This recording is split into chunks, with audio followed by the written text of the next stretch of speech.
What started off as a wild rumor in Japanese magazines earlier this year is a week away from materializing. After turning the Crown into a subset of models, Toyota will be doing the same with an even more prestigious nameplate, the Century. The Japanese automaker doesn't explicitly say it's about to release a Century SUV, only mentioning that a new car presentation will be held on September 6 on its official YouTube channel. However, the sole teaser image all but confirms it's a high-riding Century since the chauffeur wearing gloves is about to open the rear door.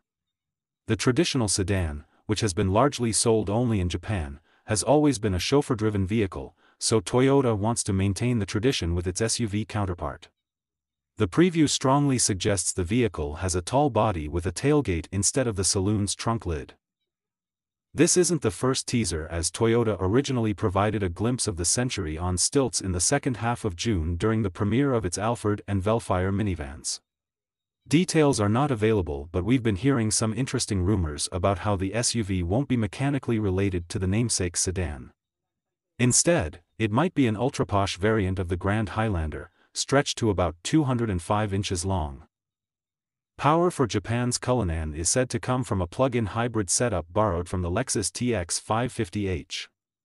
The latter has an electrified 3.5-liter V6 producing a combined output of 406 horsepower and an unspecified amount of torque.